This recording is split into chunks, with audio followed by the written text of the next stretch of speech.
नमस्कार मित्रांनो, आजचा स्पेशल रिपोर्ट आहे दिवाळी बंपर धमाका। दिगंचीची मान जान आणि शान असलेला उत्कृष्ट क्रीडापटू, अभ्यासू व्यक्तिमत्व, दबंग व संयमी नेतृत्व, राजकारणाचा गाढा अभ्यासक, दिगंचीमध्ये तिसऱ्या आघाडीचे प्रमुख नेतृत्व केलेले, मात्र काही कारणास्तव राजकारणापासून स्वतःला दूर ठेवलेले अभ्यासू जाणते तरुण तडफदार व्यक्तिमत्व म्हणजेच शहाजी आप्पा यादव। काळाच्या ओघात नव्या पिढीला कदाचित हे माहीत नसेल, मात्र हे रसायन जरा फार वेगळंच आहे। त्यांच्याशी आपण जाणून घेणार आहोत काही गोष्टी। आप्पा, आपण राजकारणामध्ये कसे आलात आणि त्यामधून बाजूला कसे फेकला गेलात? नक्की काय आहे आपला राजकीय इतिहास? मी तसा राजकारण आणि माझा काही संबंध नाही। ॲक्च्युली मला समाजकारणांना राजक्रीडा मंडळाच्या माध्यमातून व शिवप्रतिष्ठानच्या माध्यमातून लागला। या दोन्ही गोष्टी आणि क्रिकेटमधनं संघटन कौशल्य वाढलं आणि या संघटनामधनं राजकीय नेत्याशी परिचित होत गेलो। योगायोगानं 98ला माझं BEd संपलं आणि BEd नंतर मी दिगंचीत आल्यानंतर 99ला विधानसभेची निवडणूक लागली होती। निवडणुकीमध्ये अनिल भाऊ 99ला उभा राहिले होते आणि अनिल भाऊंना राजीनामाने पाठिंबा दिलता। दिगंची, दोंडीसाहेब देशमुख, बळेअण्णा ही सगळीच मंडळी अनिल भाऊंच्या पाठिंब्यावर होती, त्यामुळे त्यांना पाठिंबा दिला होता। मग अनिल भाऊंपुढे असा प्रश्न होता, आता दिगंचीत पहिल्यांदा कोणाकडे जायचं हे ओळखलं आणि आम्ही कॉलेज जीवनात सगळे एकत्र राहत असल्यामुळं दोघांच्या परस्पर दिगंचीत मेन पेठेत दिगंबर बांबोऱ्यांच्या कापड दुकानापुढे गाळा होता जुना ऊसाचा रसाचा। त्या गाळ्यामध्ये स्वच्छ करून तिथं कार्यालय ओपन केलं आणि आयुष्यातलं पहिलं भाषण त्या ऑफिसचं उद्घाटन करत असताना राजकीय केलं आणि अनिल भाऊंच्या माध्यमातून 99च्या 5 वर्षाच्या टर्ममध्ये ते 5 वर्षच आम्हाला आमदार लाभले।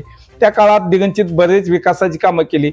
सर्वसामान्य माणूस मुख्य प्रवाहात आला पाहिजे, तर आपण यात असलं पाहिजे या भावनेनं काम करत राहिलो आणि असा राजकारणात येण्याचा प्रसंग म्हणजे उदय झाला माझ्यासारख्याचा। ऍक्च्युली राजकीय पार्श्वभूमी शून्य आहे मला।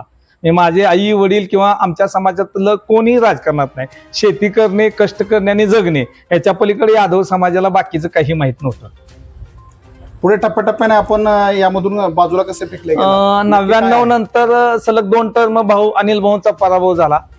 त्याच्यानंतर ZP पंचायत समितीची एक निवडणूक लागली आणि त्या निवडणुकीत अण्णा आणि अनिल भाऊंची युती झाली आणि अनिल भाऊंच्या युतीमध्ये वरचं तिकीट हे तानाई पाटलांच्या मंडळीला दिलं गेलं ZPला आणि पंचायत समितीला मी इच्छुक होतो। मला तिथं संधी मिळाली नाही। ऍक्च्युली तिथंच थोडं मी डायव्हर्ट झालो, म्हणजे बाबा एक तर हे पैशाचं काम आहे आणि आपण ज्याला वडला समाजनं राजकारणात समजलं होतं, असाच माणूस आपल्याला न्याय देणार नाही, देऊ शकत नाही तर दुसरं कोण देणार, या मुद्द्यावर थांबायचं ठरवलं की आपण सरळ मार्गे जीवन जगायचं, येणाऱ्या माणसाचे प्रश्न सोडवायचे आणि मी नॉन करप्टेड असल्यामुळे कुठेही टेबलला फोन लावाय मागचा पुढचा विचार करत नाही। कारण प्रत्येक अधिकारी हा कशानं ना कशानं अडचणीत असतो। सरळ मार्गी सामान्य माणसाला न्याय देण्याच्या दृष्टीनं प्रसंग आला तर मी कुणालाही फोन लावाय कमी पडत नाही आणि तिथं मला कुठल्याही राजकीय नेत्याच्या फोनची गरज वाटत नाही। राजकारण आणि समाजकारणामध्ये आपले आदर्श कोण आहेत? कोणत्या व्यक्तीकडून आपल्याला प्रेरणा मिळाली? राजकारणाच्या बाबतीत म्हणाल तर कॉलेज जीवनामध्ये वाचन करत असताना यशवंतराव चव्हाण, वसंतदादा पाटील आणि विशेष म्हणजे अटल बिहारी वाजपेयी वाचनात आले। सुभाषचंद्र बोस सारखा, भगतसिंग सारखं वाचन आल्यामुळे एक क्रांतिकारक सडेतोड आणि अन्यायाविरुद्ध लढणे याच्या पलीकडे काय कळत नव्हतं, असं घडत गेलो। पण राजकारणात प्रवेश केल्यानंतर आजही उद्याही आणि त्यावेळेलाही अनिल भाऊ माझे तसे गुरु वडील धारी म्हटलं तर फारसं वावगं ठरणार नाही। आणि समाजकारणात म्हणाल तर संभाजी भिडेमुळे, गुरुवारी संभाजी भिडेमुळं मी आज निर्व्यसनी आहे, मला व्यायामाचा छंद आहे। काही गोष्टी हिंदूवादी या बाजूला जर सोडल्या तर त्या माणसाकडून घेण्यासारखं बरंच काय। अतिशय त्यागी, धर्मवाडा माणूस आणि हे सगळं शिकवत असताना शिवाजी कळाला, संभाजी कळाला आणि ती माती कळाली, गडकोटांची मोहिमा केल्या आणि त्यातून एक प्रेरणा उत्स्फूर्तपणे मिळाली आणि ते आमचं म्हणजे थोडक्यात ऑक्सिजन आहे। आजही आमच्यात जी धमक आहे ती केवळ संभाजी आणि शिवाजी कळाल्यामुळेच आहे। संभाजी भिडेंच्या आपल्याला कोणत्या गोष्टी आवडल्या नाहीत? संभाजी भिडे हे एकंदरीत मी त्यांच्याबरोबर काम करत असतानाच पहिल्यांदा असं वाटत होतं की हे सामाजिक काम करतात, परंतु पुढे जाऊन ते ज्याला 95ला रायगडावर रोपे बसवण्यात आला होता आणि त्या रोपवेला विरोध करण्याची भूमिका शिवप्रतिष्ठानने घेतली। ऍक्च्युली त्यावेळेला आपले जोशी साहेब मुख्यमंत्री होते आणि मुंडे साहेब उपमुख्यमंत्री होते आणि यांचा कल हिंदुवादी संघटना म्हणून भाजप शिवसेनेकडेच होता ह्या वोट बँकेचा, तरी आम्हाला यश आलं नाही. रायगडावर रोपे बसलाच. गुरुजींसारखा माणूस इतकं सगळं, आणि एकंदरीत ही सगळी वोट बँक भाजपकडे कलते, ह्या गोष्टी लक्षात आल्या. याचा तर माझा भाजपला विरोध नाही.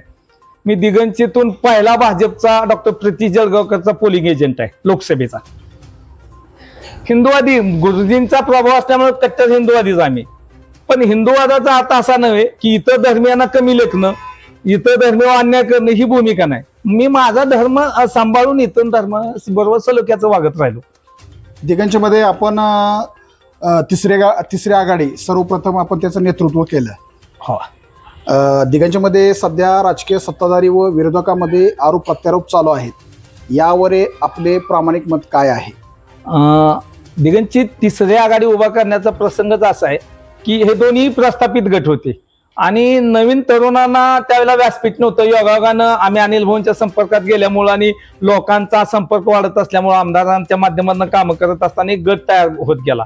आणि माझ्या माहितीप्रमाणे जवळजवळ त्यातले 17 पैकी आम्ही 15-16 जण अविवाहितच होतो, एक 15 जण. आणि त्या सगळ्यांनी इतकी मोठी मदत केली. आम्ही असं सहज ठरवून तो पॅनल झालं. आमच्याकडून पॅनल होणं अशक्य होतं, पण ते सहज आम्हाला जमलं आणि आपण ते पॅनल यशस्वीरित्या केलं आणि ही अशी आपलं एंट्री झाली. आता राहिला की मूळ ग्रामपंचायत निवडणूक लढण्याचा उद्देश काय, तर पूर्वीची ग्रामपंचायत सत्ता गेली 40 वर्षे स्वर्गीय धोंडीसाहेब अण्णा व त्यांचे सुपुत्र हनुमंतराव देशमुखकडे होती. दिगंचित विकास कशाला म्हणतात हे माहित नव्हतं. दिगंची ग्रामपंचायतमध्ये काय चाललं माहित नव्हतं. धोंडीसाहेब अण्णाला अशी दहशत होती की सर्वसामान्य माणूस त्यांच्याशी बोलायचं म्हणजे फार मोठ्या अडचणीचा विषय होता. त्याच्यानंतर आम्ही हे प्रयोग म्हणून केलं. आम्हाला परत अपयश आलं. ओघानं मी त्यातनं बाहेर पडलो आणि तिसऱ्या आघाडीला पुन्हा दिगंची ग्रामपंचायतमध्ये सत्ता मिळाली. दुसरी टर्म आहे की जी आघाडी आम्ही निर्माण केली त्या आघाडीला यश आलं.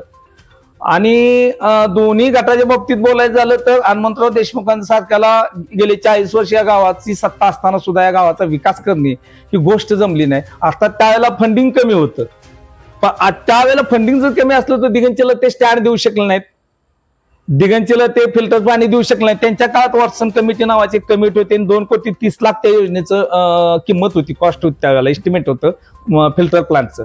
फिल्टर प्लांट चालू केला, मला वाटतं पहिले 1-2-3 महिने पाणी फिल्टर मिळालं असेल. त्याच्यानंतर आज अखेर फिल्टर प्लांट चालूच झाला नाही. तळ्यातलं पाणी डायरेक्ट गाव पिते.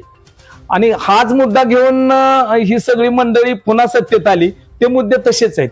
दिगंचीला आजही स्टँड नाही, दिगंचीला आजही फिल्टर पाणी 3-4 दिवसात येणं अपेक्षित आहे, ते येत नाही. आणि मी माझी खरं ऍक्च्युली आता थोडं लक्षात आलं म्हणून सांगतो की माझी एंट्री राजकारणात ग्रामसभेमुळे झाली. मी ग्रामसभेमध्ये दिगंचीसाठी क्रीडांगणासाठी आरक्षित जागा असली पाहिजे या मुद्द्यावर वेळोवेळी आवाज उठवला आणि त्यात मला यश पण आलं. दिगंचीसाठी आपण क्रीडांगणासाठी जागा आरक्षित करू शकलो. आजही माझी भूमिका आहे की जसं क्रीडांगणाची आवश्यकता होती तशी दिगंचीकरांना आज डम्पिंग ग्राउंडची आवश्यकता आहे. भविष्यात दिगंची शहरीकरणाकडे वळते आणि इतक्या ही जी घन कचरा आहे तो टाकायचा कुठं. आज नदी काठाला पुलावरून तो कचरा टाकला जातो. ज्यावेळेला मी एखाद्या हॉटेलवाल्याला किंवा त्या टाकणाऱ्या वेटरला विचारतो की असं का, तर ते म्हणते टाकू कुठं. जर का जागा आज आरक्षित नाही झाली तर हा फार मोठा भविष्यातला प्रश्न आहे. क्रीडांगणाचा विषय आपण त्यावेळेस उचलून धरला होता. हो, आजचं जे क्रीडांगण आहे हे याच्यामध्ये आपलं फार मोठा मोलाचा वाटा आहे. 100% क्रीडांगणासाठी जागा आरक्षित व्हावी यासाठी माझी इतक्या ग्रामसभेत कुणी चर्चाच केली आणि त्यात आम्हाला यश आलं. आता राहिलं क्रीडा संकुलन डेव्हलप करणं. क्रीडा संकुलन डेव्हलप करण्यासाठी इथल्या सत्ताधारी पहिल्याही पार्टीला जमलं नाही. यांचे तर सलग 2 टर्म आमदार अनिल भाऊ होते. भाऊंकडून न होणार नाही अशी गोष्टच नाही. मग हे कमी पडले का भाऊन यांना टाळलं मला माहित नाही. पण क्रीडा संकुलन सुसज्ज व्हायला पाहिजे होतं. मला खात्री आहे इथून पुढच्या काळात आमदार सुहास बाबर ह्या गोष्टी 100% करतील, कारण ते सुद्धा एक खेळाडू आहेत. आणि तशी वेळ आली तर आम्ही सुद्धा त्यांना रिक्वेस्ट करू, कारण राजकारणाच्या पलीकडे जाऊन दिगंचीचा विकास झाला पाहिजे आणि दिगंचीला सुसज्ज असं क्रीडांगण असलं पाहिजे. सत्ताधारी आणि विरोधक जे आहेत ते आता एकमेकावर आरोप करताना दिसतात. मात्र पाठीमागच्या महिन्यामध्ये जी ग्रामसभा झाली, एरवी दिगंचीमध्ये ग्रामसभा कागदावरतीच होते अशी परिस्थिती आहे. आणि आपण त्या ग्रामसभेमध्ये एक नागरिक म्हणून तुम्ही कुठल्याही मंचावरती सामाजिक असेल राजकीय असेल उघडपणे कुठेही वावरताना दिसत नाही. मात्र पाठीमागच्या 17 तारखेला जे ग्रामसभा झाली त्या ग्रामसभेमध्ये आपण जे प्रश्न मांडले ते अतिशय प्रभावी आणि त्यामुळं निश्चित काय फरक पडला? आपल्याला म्हणजे ऍक्च्युली 20 वर्षानंतर मी ग्रामसभेत गेलोय. क्रीडा संकुलनासाठी मी जात होतो, ते माझं काम झालं, त्यानंतर मला काय असं जाणवलं नाही. 20 वर्षानंतर जाण्याचा प्रसंग आला की वेळोवेळी मी पुलावरून जात असताना घाण वास येणं आणि कितीतरी लोक कचरा टाकतात, मी डोळ्यानं बघतो. त्या लोकांचा दोष नाही. मी त्यांना जर विचारलं तर ते सांगतात आम्ही टाकू कुठं.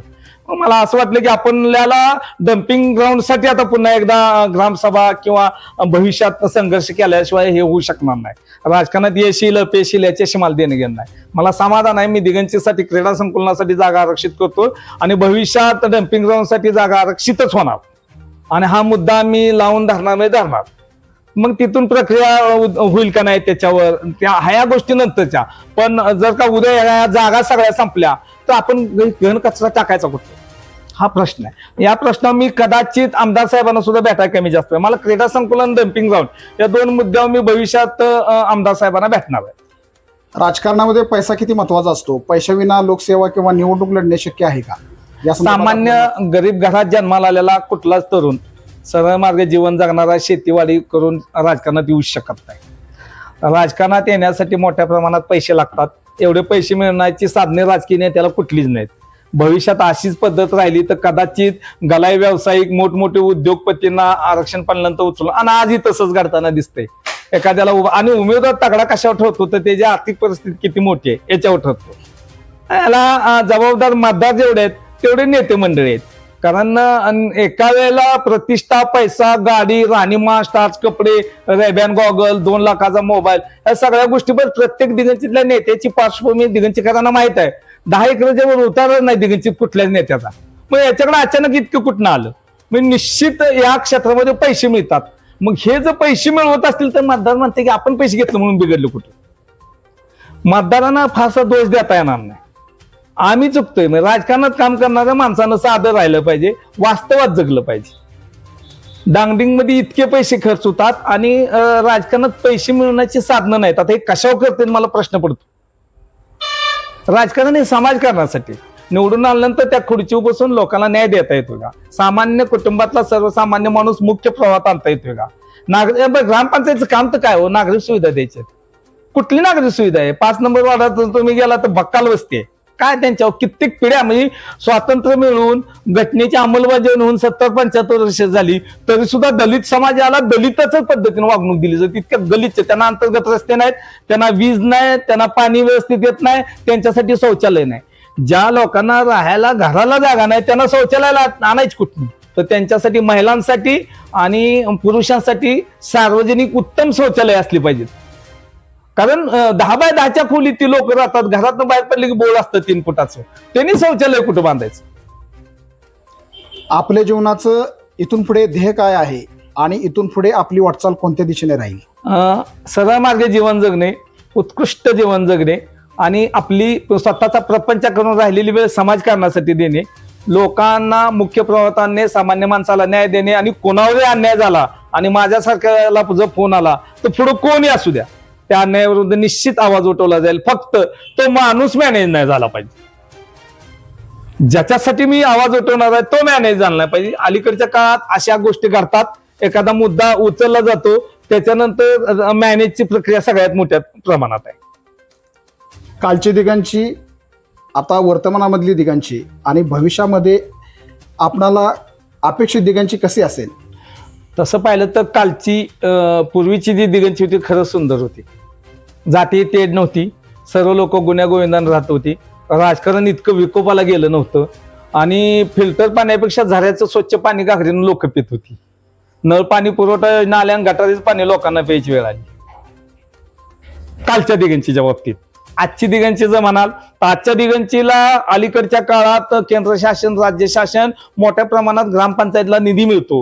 त्या निधीचा योग्य रीतीने उपयोग जर केला तर या 10 वर्षात दिगंची ड्रोननं शूटिंग करण्यासारखी झाली असती.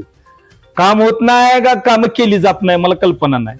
पण फंडिंग, आमदार असणं, या सगळ्या गोष्टी असताना खऱ्या अर्थानं ज्या गोष्टीचा विकास मी वास्तव दिगंची स्टँडवर उतरल्यानंतर दिगंचीची इज्जत करतो. एवढ्या मोठ्या गावाच्या लोकसंख्येचं स्टँड हे हास्यास्पद आहे. म्हणजे हे सगळे आपण मूर्ख आहे. मी सुद्धा त्यात आलो. की इथं कोण सुज्ञ आहे का नाही, दिगंची का प्रशस्त स्टँड होत नाही? स्टँड मध्ये लोक आतमध्ये जाऊन बसत नाहीत प्रवासी. कशासाठी जायचं ते कळतच नाही ना, स्टँड आहे का काय आहे. बरं, दस्तूर खुद्द उद्घाटनाच्या वेळेला अनिल भाऊनी त्यांना सांगितलं होतं की हे चालणार नाही, मोठं करा, आणखी पाहिजे तर पैसे देतो. ही भाऊंचं सुद्धा न ऐकण्याच्या मनस्थितीत ही मंडळी.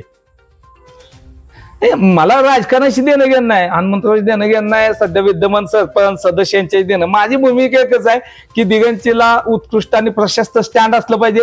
दिगंचीतल्या नागरिकांना फिल्टर पाणी किमान 4थ्या दिवशी आलं पाहिजे. आणि दिगंचीतला घन कचरा तो उचलण्यासाठी घंटागाडीची संख्या वाढवली पाहिजे. तो घन कचरा संध्याकाळी एक 4 चौकात 4 गाड्या असल्या पाहिजेत. त्या हॉटेलवाल्याला, बेकरीवाल्याला, किराणावाल्याला तुम्ही सांगितलं पाहिजे की संध्याकाळी इथं टाका. सकाळी पहिली खेप ती बाहेर झाली पाहिजे, नंतर सकाळी गावात गाड्या. दिगंची मध्ये तुम्हाला प्रभावीपणे विरोधक दिसतो का हे प्रश्न मांडताना? मुळात मला वाटतं गेले कित्येक वर्ष हा विषय नाही, विरोधकाचा विषय नाही. मी ज्यावेळेला अण्णा दोंडीसाहेब अण्णा किंवा हनुमंतराव देशमुख यांच्या विरोधात ज्यावेळेला ग्रामसभेत बोलत होते त्यावेळी पण मी एकटाच बोलत होतो. राजकीय नेत्यांनी कधीच कुणाला विरोध केला नाही माझ्या माहितीप्रमाणे. मी त्यावेळेला राजकीय नव्हतो, ओघानं परत मी यात आलो. आताही तशीच परिस्थिती आहे. खरं तर सत्तेचे सदस्य, विरोधातल्या सदस्य यांनी विकास कामाच्या मुद्द्यावर ग्रामसभेत बांधलं पाहिजे, ग्रामपंचायतमध्ये आवाज उठवला पाहिजे. हे घडताना दिसत नाही. आणि ग्रामसभा तर सरपंचांनी जाणीवपूर्वक दरवेळेला अनावश्यक करून घेतली पाहिजे. का तर लोकांचे प्रश्न ऐका ना, घ्या, त्याला सिक्वेन्स द्या आणि सोडवा. मोठं नाही संधी. लोकांपुढे जायचं भेज काय काम आहे? ग्रामसभा घ्या, ग्रामसभेत लोकांना बोलू द्या. एखादा उलटा सुलटा बोलायला ऐकून घ्या ना. आपण प्रथम नागरिक आहे. राजकारणामध्ये निवडणुका ज्या आहेत, जात फॅक्टर असेल, नावाचा फॅक्टर असेल, याच्यावरच लढल्या जातात ना. नाही, पण त्याच्यावर जरी लढल्या गेल्या तरी कर्तृत्वावर लढल्या गेल्या पाहिजे. मी शहाजी यादव म्हणून लोकांच्या कामाच्या माध्यमातून पुढे आलो पाहिजे. मी यादव आहे, मी कुणाचा वंशज आहे म्हणून राजकारण झालं नाही पाहिजे. कुणी तर 3 पिढ्या अगोदर काम करून ठेवले, त्याच्यावर किती दिवस काम करायचं? सध्या मी यादवाच्या जन्माला आलो, ही माझा वैयक्तिक प्रश्न आहे. मला अभिमानासाठी, सार्वजनिक जीवनासाठी याचा काय विषय? सार्वजनिक जीवनात मी काम केलं पाहिजे आणि लोकांना न्याय दिला पाहिजे. दिवाळीनिमित्त दिगंचीतील नागरिकांना, विशेषतः तरुणांना आपण थोडक्यात मोलाचा संदेश काय द्याल? दिगंचीचे युवक खरं म्हणलं तर अतिशय चांगले आहेत. म्हणजे एक 5-10% गालबोट लागले तर, नाही तर अलीकडचा युवक निर्व्यसनी आहे. जो कोण चुकून या वातावरणात गेलाय, व्यसनाधीन झालाय, त्याने यातनं बाहेर पडावं. उत्कृष्ट स्वतःच्या शरीर जपावं, सरळ मार्गे व्यवसाय करावा, त्याच्यावर कुटुंब चालवावं, अवांतर वाचन असावं, एक लाईफस्टाईल स्टँडर्ड असावी. आणि जी काय चुकीची कामं सध्या चालू आहेत ती दीर्घकाळ टिकणारी नाहीत. चुकीच्या मार्गानं तरुणांनी जाऊ नये. युवकानं सक्षम असलं पाहिजे. तरुणांना आपलं वय सांगा किती आहे आता सध्याला? माझं आणि आपली 52. जीवनशैली जी आहे ती कशी असते? खरं तर वैयक्तिक जीवनाचं मी कधीच सोशल मीडियाला किंवा फ्लॅश करत नाही. मी लहानपणापासून एक स्पोर्टमॅन आहे, खेळाडू आहे. क्रिकेट मी राज क्रीडा मंडळाचा सर्वोत्कृष्ट पश्चिम महाराष्ट्रातला टॉपचा खेळाडू आहे. आणि मी जसं खेळतोय तसं आम्ही आमच्या त्या मैदानाला 72 राडाचं आमचं क्रिकेटचं मैदान होतं, त्याला 10 राऊंड मारल्याशिवाय आम्ही बॅट हातात घेत नव्हतो. मी आजही माझ्या माहितीप्रमाणे 3 दुनी 6 किलोमीटर चालतो. 8 इंची प्राणायाम किमान 8 दिवसातनं 2 वेळा आता करतो. सूर्यनमस्कार मारतो. एकदम मस्त जीवन जगतो. घरी जेवतो, घरी जेवायला येतो. बाहेरचं काही खात नाही तुम्ही? गरजच नाही. आवश्यकतेनुसार गरज पडली तर खायचं आहे. कधी तर एखादा मित्र आलाय त्याला हॉटेलला इथंपर्यंत दिगंचित जाऊन हॉटेलला जेवायचं, घरच्यांनी तेलमीठ खायचं आणि मी चमचमीत खायचं, हे कुठला नाही. मी जे खातोय ते माझ्या आई वडिलांनी, माझ्या कुटुंबाने खाल्लं पाहिजे. आज हे आपण शेतामध्ये राबता? 100% माझी शेती व्यवसाय आहे आणि मी गरीब असल्यामुळं शेतकऱ्याला, मजुराला ज्यादा पैसे द्यायला माझ्याकडे पैसे नाहीत. मी मजुरावर काम करतो. जितकं शक्य तेवढा मजूर टाळता येतो हा प्रयत्न करतो. सहकारामध्ये आपणाला अपयश आलं, आपल्या मनात काय खंत आहे का? खरं तर आपण त्यावेळेला पतसंस्थेच्या माध्यमातून एंट्री केली, परंतु आपण थोडं भावनिक असल्यामुळं पैसा वसूल करणं ह्या सगळ्या गोष्टी आपल्याला जमणार नाही ते माझ्या लक्षात आलं आणि मी थोडं थांबायचा निर्णय घेतला. कारण ते माइंड माझ्याकडं नाही. ते मग खरं तर ते माझा कमीपणा आहे. त्या अपयशाला मीच जबाबदार आहे आणि ती निश्चित खंत आयुष्यभर राहील. इथून पुढे आता आपण आपली वाटचाल कशा पद्धतीने करणार आहात? इथून पुढच्या काळात भविष्यातल्या राजकारणात पहिल्यांदा एकतर आर्थिक नियोजन, अगदी थोडक्यात सांगायचं झालं तर अगोदर पहिल्यांदा ते सांगतो की आमच्या नशिबाचा भाग आहे. कदाचित परमेश्वराला आमच्याकडनं काहीतरी वेगळं करून घ्यायचं असावं म्हणून यावेळेला आरक्षण ओपनचं पडलं नाही. जर आरक्षण ओपनचं पडलं असतं तर आज माझं वय 52 आहे. मी आज नाही लढलो तर मी राजकारणातच नाही. मग भले 1-2 एकर विकायची वेळ आली चालली असती, पण लढायचंच ठरवलं होतं. हा माझा निर्धार होता. कदाचित मला संधी दिली परमेश्वरानं की आर्थिक सक्षम होण्याची. माझी शेतीवाडी आता सध्या असक्षम होते, माझे सोर्स पण वाढलेत, भविष्यात पण वाढतील. आणि सामदाम दंड राजकारणात जे लागतं ते घेऊन उद्या उतरलं पाहिजे, ते पण समाजाच्या हितासाठी. जर कधी जनतेनं मला तशी संधी दिली काम करण्याची तर नॉन करप्टेड जीवन जगीन. एकाही कामात 1ही रुपये घरी आणणार नाही. ज्या दिवशी माझ्या घरी शापित पैसे येतील त्या दिवशी मी संपलोय असं समजेल. चुकीचं काम करणार नाही. सिंगल चुकीचं काम माझे मग कितीही पैसे जाऊ द्या राजकारणात, ते पैसे काढणे ही भूमिका राजकारणात नसे. इथून पुढे एक आदर्श निर्माण करणे हा उद्देश असेल. दीपावली निमित्त आपणाला हार्दिक शुभेच्छा आप्पा. तुम्हालाही. आपणाला भेटून खूप आनंद झाला आणि अतिशय मोलाचं आपण मार्गदर्शन या ठिकाणी या व्हिडिओच्या माध्यमातून आपण केलं. धन्यवाद आप्पा. धन्यवाद. नमस्कार.